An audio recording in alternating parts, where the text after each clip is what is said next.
Hello my precious cinnamon rolls, my name is Phoephoe and I'm here back again playing Loren, the Amazon Princess. Now we left off with having a choice of two different escape plans, and we're going to follow Draco's plan and run to the elves. Throwing caution to the wind, Loren hurriedly accepted Draco's plan. Kaboom! Throughout the fiery chaos that ensued, the group was able to escape the guards and get out of the city just as they had hoped.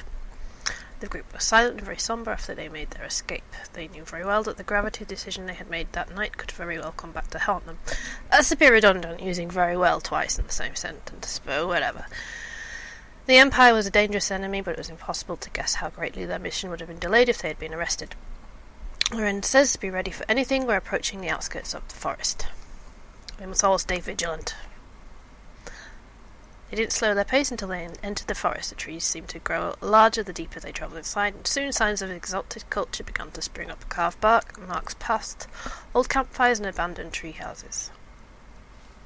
Though they had only begun to breach the forest, they were almost instantly surrounded by elven guards. Dozens of long-eared scouts sprang from the bushes and trees with bows and swords alike aimed at the party. Dora and Draco looked around worriedly, but Eleanor's eyes remained fixed on Loren, who was standing her ground. Eleanor did her best to emulate her aura of confidence, though it was no easy task. Elven guard says, "State your business here, quickly." Loren says, "My name is Loren and I am an Amazon. I have come to this forest in search of my mother." Loren says, "We harbour no ill will against the fair and knowledgeable elves. We simply need to pass through this area to reach our destination." The elves looked to each other before finally turning their hardened gazes back onto Loren. They lowered their weapons and Eleanor relaxed. The elven guard says, "Come with us, hands off your weapons." The group travelled with the elves, walking within their ranks almost as prisoners. Draco says, "And here I thought we escaped prison." "Well, as they say, out of the cauldron into the fire." "No one says that, Draco." Eleanor says, "Your turns of phrases are very odd but amusing." "If you say so." Draco says, "Oh good, that's why I'm here." Dora says, "This will all be safe, won't it?" Dora says, "You have my word, dwarf. You don't have to worry." Dora says, "Oh good, not that I was worried or anything." They walked for a long time deeper into the forest until light could be seen through the canopy. Almost out of nowhere, a city formed within the trees. Eleanor and Loren were instantly amazed at this foreign culture. They were ushered into the city quickly and approached by more elves. Loren says they claim to be on a search for a missing person. An elf with a crossbow flicked his ponytail over his shoulder. "Elf, she can fix that. Can't have these people wandering on the forest. Take them to her." Loren guard says, "Are you sure?"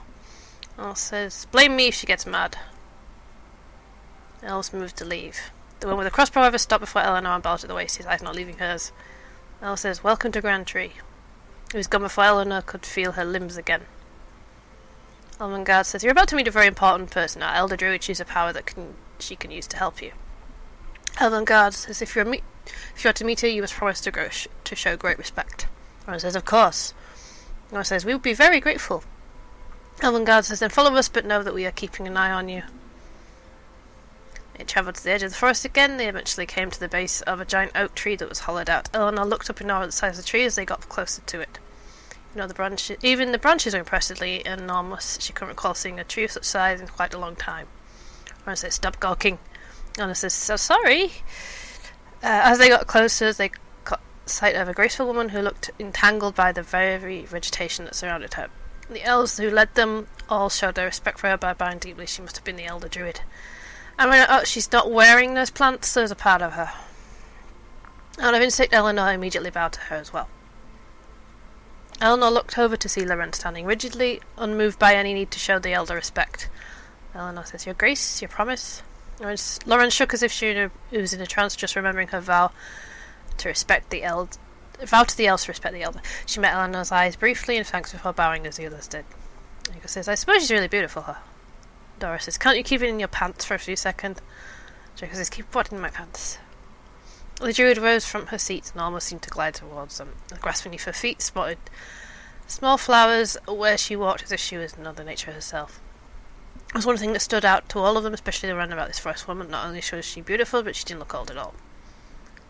Elven guard says, "Elder, we found this group of travellers in the forest. They're seeking guidance." She smiled at them and the party seemed to sigh in unison. Mirth, that's her name. She says, "Hello, fair travellers. I am Elder Druid Mirth. I would be happy to impart any knowledge I can to you, though I mostly know of only the forest and its magic. May I ask why you have sought me out?" Loren says, "I am an Amazon. My name is Loren. I'm searching for my mother. Is there any way you might be able to help us find her? Be very appreciative if you could assist us." Draco says, "She's being unusually nice." And it was true. Eleanor looked at Loren skeptically with a faint shadow of jealousy. She was treating this Mirth with more respect than she had ever met with before. "Yes, I understand your concerns, and I see that you mean no harm on your search. It sounds like a very honourable cause that you are going to such great lengths to fulfill." Eleanor says, "Then you can help us? Surely your divination powers could give us a hint as to where Loren's mother might be." Loren says, "Divination?" Eleanor gasped, forgetting that Loren did not know much outside of the Amazon citadel. As an elf, she knew all about the druids. Yes, Majesty, the power to seek knowledge and see things with only a mind." Mirth says, "Unfortunately, I cannot perform this ritual at the moment." Eldora says, "But why not?"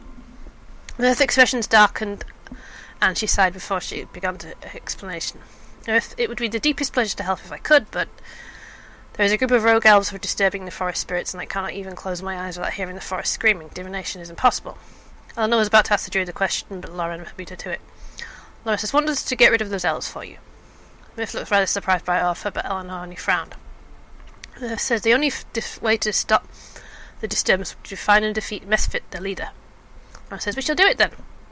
In your quest, stop Mesfit. Mirth, I should warn you that he is no novice when it comes to the bow and arrow." Eleanor says, "He would not stand no chance against the great Loren." Loren looked over with her that something that almost looked like embarrassment, but it couldn't be. Mirth says, "I'm very impressed by your bravery. It seems our meeting has become fortuitous. The spirits did not lie when they said that aid was near." Mirth says, "May I accompany you on your excursion to defeat Misfit?" Loren looked at Eleanor and she nodded. Eleanor said it would definitely be a good idea. Loren says, "We'd be glad to help you. Come with us, Druid Mirth. It would be a pleasure to travel with you."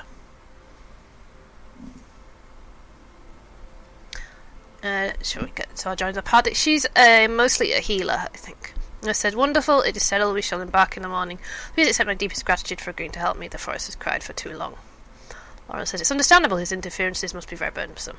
It says, "It is, but for tonight I'm sure you will all need your rest. You can stay in the elves' village tonight and prepare. Shall we leave at dawn?" It says, "As the sun rises then." Mirth smiled and nodded to one of the guards. They watched its silence to the elven camp. Having settled into their tree bunks, it was announced that Mir had to ride to attend the party they gathered to receive her. She was not alone. She came in the company of some nymphs, youthful and seemingly flawless women with honey skin. Their own loveliness stood out even in their extraordinary company. Mirth said, "These are a gift for you, Loren of the Amazons." Oh boy. Draco says Lady Mirth knows quite a bit about the Amazons, it seemed. Dora slapped Draco and he groaned, rubbing his arm. The dwarf woman was surprisingly strong. Mirth says, "They will entertain you tonight if they please you." They apparently didn't comment as Loren left with the nymphs, leaving Eleanor with the druid woman. Mirth walked over to ask the question that had been bothering her since the first time she had seen the elf. Mirth said, "May I ask you something?" And Eleanor says, "What is it?" And Mirth says, "Why are you following Loren?" Friendly. Eleanor says, "I'm in debt to the Amazon, for they saved my life when I was feeling for an orc raid." Mirth says, "I see, you are very fortunate indeed. It's very good of you to be so loyal to them." And I says, "Thank you. Even though I'm a slave, I'm still honoured to be following Loren." This did not comment and departed without another word. Eleanor watched her go distantly, wondering how different her life would be if she'd been able to remain with the elves. Have you got party set up? So we'll put Mir in the back row because she's a magey healer type character. Before we get into the meanwhile, I'm just going to check my inventory. Loren here. Oops.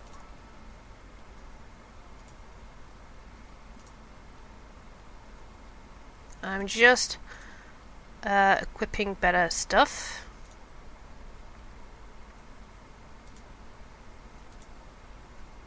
Nope.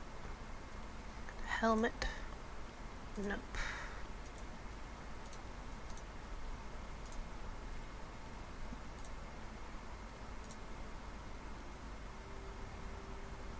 Speed's probably better for Eleanor. Okay. Staff of Storms. That'll be nice. That's a better, slightly better item for him. Vest of Mirrors. That gives a magic boost. They each have a different armor types they can wear, and Draco can only wear cloth, whereas Eleanor can wear light leather armor, and Loren can wear chainmail and heavy armor.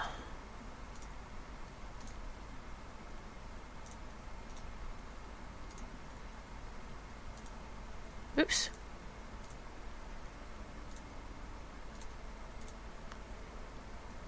And we've got some gemstones to sell when we get to a marketplace. Okay, just about ready there. Meanwhile, in the northern border of the region, an evil force was crafting sinister plans. The party was still innocently unaware of the creature's actions, but it was only a matter of time until that would change.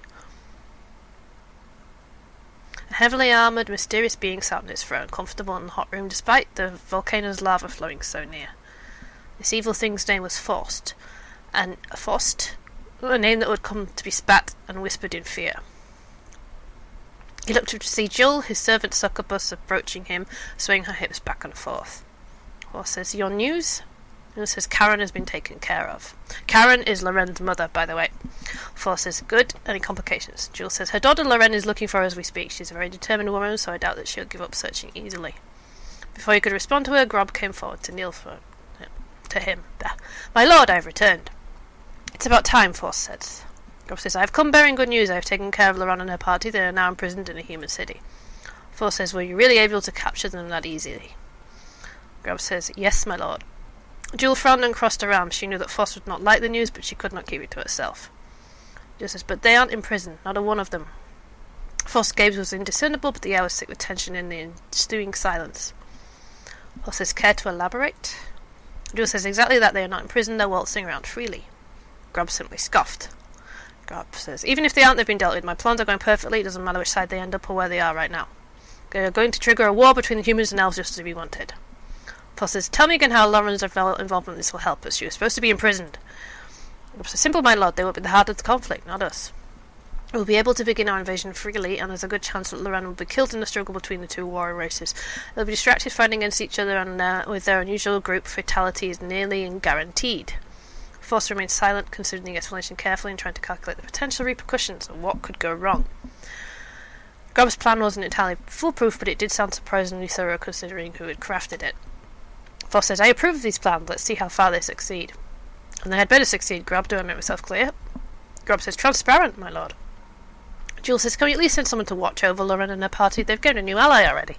They could be more dangerous than we think." Force said, "You seek this truth. Make it so. As I said before, you do not have to worry. I've taken care of that matter as well." "What do you mean?" Force says. "As I've said, my lord, there is already somebody watching over them very closely. Everything will go according to plan. I have made sure of it." Force said, "For your sake, it had better." Ooh, ominous. So we've got we've got the world map here. Go to camp and talk to people.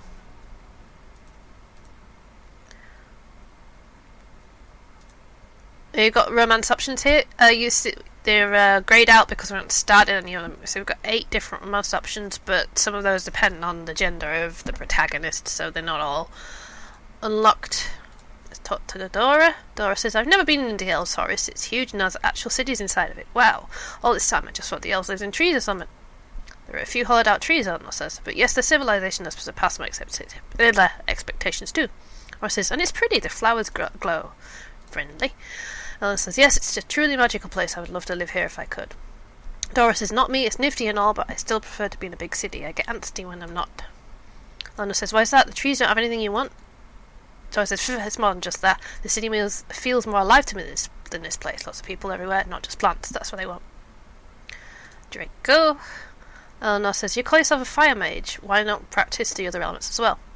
Draco says, "They're no fun. Fire is what's fun." Eleanor says, "Any particular reason why?" Draco says, "Fire's warm and cozy, and also deadly and unpredictable and pretty to look at. And you can do this, whoosh." Draco says, "Did that explain everything?" Friendly. Eleanor says, "I can't blame you. Fire's very interesting." Draco says, "Right, ice, wind, and all that other stuff has been around forever, and even if you don't want to.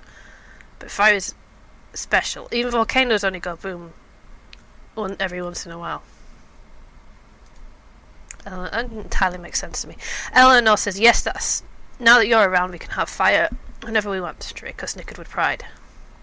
I couldn't talk to Loren. Eleanor approached Loren tentatively. She looked deep in thought, and it was probably dangerous to disturb her. Nevertheless, she spoke up. Eleanor, Your Highness. Fortunately, Loren gave her a slight nod of acknowledgement, but nothing more. Eleanor said, forgive me for asking, but I do not know much of the situation. Perhaps if you told me more, I could assist you better. Loren says, what more is there to know? My mother is missing. Yes, but what was the Queen doing to have gone missing? What was the last time you saw her? Loren raised her chin with her eyes blinking rapidly. Loren says, I can't tell you much of anything. I wish I could, but I can't. My mother was an immensely private person. You're asking for the facts, and the fact is that my mother, the Queen, was not in the bedchamber one morning, and I have not seen her since. And the scouts? Loren says, were you not there? They could not find her, even though they could track a sparrow for the forest. They could not find their own Queen. Anne looked away. Eleanor was uneasy in the ensuing silence. I says, but we will succeed, but the scouts have failed. I says, absolutely. Conviction brought hope to her. She uttered a sigh. I says, I already knew that. Yes, Your Grace. Eleanor says, you are a druid. Mer says, that's correct. And it says, I know that druids are forest sprites, but since I was raised mostly in the citadel, I do not know much about them as most elves. Eleanor says, could you tell me more about your kind? It says, I'm not particularly sure how to best describe her nature. I'm not truly a sprite like the nymphs, but I'm also born different from human and elves. I feel as if I'm one with the forest, as if I am the forest, like I am her voice. It says, but the term druid is applied to anybody who studies and is capable of forest magic, and that is what my lineage is called. Mira says, I know it's common to think of me a magical creature born from flower, but druids are similar to both humans and elves. I was born from my mother's womb, not a giant flower like a nymph. Friendly. How interesting, Eleanor says. I have no idea. You're not too different, I believe. Mira says, that's my thought as well. Keep talking to her and nothing more to say. Dora says, so is it true that the big lady's a princess? Eleanor says, yes, of the Amazons in the west. I says, wow. Dora's eyes glimmered. Does she live in a big glittery castle? Lots of gold and stuff? Eleanor says, not particularly. The citadel's made of stone. The royals prize fur and pelts of weak metals. Dora says, weak? Gold and silver are precious metals. They're pretty and sell for tons of coin. Eleanor says, yes, but the Amazons have no use for a metal that they can't make a weapon out of. Gold is rather soft. Dora says, I guess that's true. Oh, boring. So it's just all about war with her, then. Friendly. Eleanor says, more or less, that's how her culture is. Strength is her highest virtue. Dora says, oh, I see. I guess she ain't like a princess that I was imagining. I suppose not, but she's still a powerful ally. Dora says, that's true and all, but will she still be able to give me a fancy reward? Eleanor says, Amazons make excellent bows. I think she'd give you one of the best. Dora says, a new bow? I think I'd actually like that. Okay, sounds good to me. Eleanor says, well, that's just my guess. But Dora was already daydreaming about her new weapon to be. Keep talking to her. Eleanor says, when you said you couldn't live Grimoire because of your job, you never said what job it was. Dora says, oh, yeah, I suppose not. Eleanor waited for a follow-up, but Dora didn't continue. Eleanor says, well, what is the job you left behind? Dora says, oh, nothing, really, just transporting goods. I was a transporter. Eleanor says, aren't you a little small to carry much? Dora says, I carry stuff twice my size, but I usually carry really important things, so it's not too much to handle at all. Friendly. Eleanor says, I'm confused. What exactly did you transport? Dora says, oh, just things, pretty things, shiny things, expensive things. And where did you transport them to? Dora says, my home? Eleanor says, Dora, did people know you were taking their stuff? Eleanor gave Dora a disapproving look. Dora says, look, I know it sounds bad, but it's not. I ain't a thief or anything, I'm just in the business of collecting stuff, really cool stuff, no matter where it is. What, if there was a cool vase with some ruins, no one would get huffy about a research and taking it? Eleanor says, if it's someone else's property, it's not yours. Dora pouted. Dora, I knew I shouldn't have told you anything. Oh, hi again. That means she's got nothing else to say now. Draco, right. Eleanor says, I have to know something. Why did you follow Loren and me to the grimoire after we saved you? Draco says, follow you? Follow, she says. Follow, indeed. Okay, yes, I followed you. And I was like, and? Draco says, you're an elf leading into the biggest empire city. You didn't stand a chance. Eleanor says, you were worried about us, so why didn't you just warn us? Draco says, hey, you didn't even want me around, remember? Eleanor says, I sure you could have at least mentioned it without earning Loren's complete wrath. Draco says, I don't know. Anyway, I liked you guys. You knew I was elf and you didn't care. Eleanor says, I don't understand, is that very peculiar? Draco says, oh yeah, definitely. Usually I'm boxed around and dragged to the jail. Eleanor says, what? Why? Draco says, it's the Empire's favourite pastime. Eleanor says, that's really horrible. Draco says, yeah, but when I'm with you guys I don't really fear all that stuff. Eleanor wondered just how bad his experience had been with people that Loren's actions towards him seemed welcoming. Nothing's new with me. He's out of dialogue. I'm going to just finish up talking to people here, and then I'm going to end the episode. Anna says, "We're now teamed with a druid. I've never met one of her kind before. She's very interesting." "And beautiful," Eleanor says. Loren says, "Yes, that too." Anna says, "But can we trust her?" Loren says, "I feel as if I can. She seems to be open and honest and almost harmless, yet with her magic, she's definitely not friendly. I feel like she will be a helpful ally, especially since she has high connections with the elves." Anna says, "Yes, her position in the Forest Nation will help us pass through freely. However, we must be wary that she does not attempt to sway us with an elf agenda. We're not to be her tools." Eleanor says, "Do you really think she would do that? Use you, I mean." Loren was silent for a moment. He says, "Not particularly. I consider that option with everyone." Eleanor even says, "It must be terrible not to trust anybody." Loren swallowed, blinked, and then looked away. "Mistress," Eleanor asks, "what can you tell me of the Citadel? Being the princess, you must hold much more knowledge of it than I." Loren crossed her arms and says, "Of course I do. The Citadel was built stone by stone by the Great Mothers. We were once able to defend our land without it, but fools kept testing the strength of the Amazons, and so our walls were built. In our fortress we are invincible. The walls of the Citadel are impenetrable and always well defended. It's held off invasions by every ragtag banner known. You would think some militants would learn to avoid us, but the stability of our mighty home will likely continue to be tested." Eleanor says, "Such is the way of the world." Loren says, "I sometimes wonder why my mother doesn't send her scouts upon all other empires and conquer them all." Friendly. Eleanor says, "Do you really think the Amazon could take over the entire world?" Loren says, "Why not?" Well, Eleanor says, "Well, I believe they're outnumbered, for one." Loren says, "One of our warriors could take on 1,000 of whatever excuses for worry anyone else has." She's a bit propaganda there. Eleanor says, "I think you would be surprised." Loren says, "I don't think so." Eleanor says, "A wise ruler would think." Loren snapped her mouth shut and looked away. And so we are done with the history lesson. Eleanor says, "Your Majesty, if I may ask, now that we're travelling together, I would like to know what you expect of me." "What kind of question is this?" Loren asks. "Everything I need you for. That is what a servant is for." I see." Loren says, "I'm still your princess, even though I've left the Citadel." Eleanor says, "Yes, I'm not doubting at all, ma'am. I've only ever seen the field of the training grounds, never the inside of the palace walls. I do not even know how to serve your kind." Loren says, "All of my slaves stood 5 paces away from me at all times, and they did not look me in the eyes." Eleanor immediately averted her eyes and took several steps away. Loren evaluated her. Loren says, "No, that looks odd when there is only one of you. You may stand closer." Eleanor shuffled back. Loren says, "Behind me when I am not addressing you." Eleanor says, "Ah, yes, thank you, mistress." A small victory to be allowed more intimacy with Loren. Perhaps when they come to know each other a little more, Eleanor could stand with respect next to her. Eleanor says, "You had mentioned before that your mother was very private. Were you close to her?" Loren says, "That is a very personal question." Eleanor says, "Ah, yes, mistress." Loren shifted her weight and looked away. "She's the queen. She was busy. Of course she would not have time to confide in me.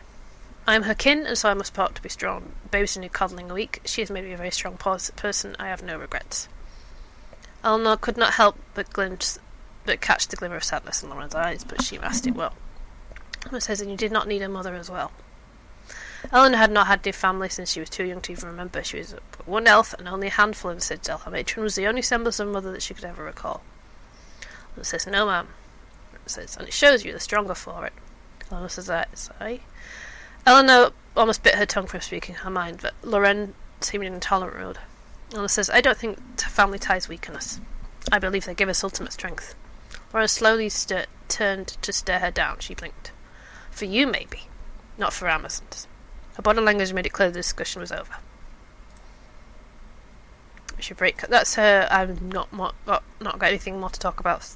Dialogue, so Myth. Eleanor says, "You're called the Elder Druid. What does that mean?" Myth says, "The elves are governed by a group of elders, but the forest is governed by the Elder Druid. That is a bit confusing, I'm sorry.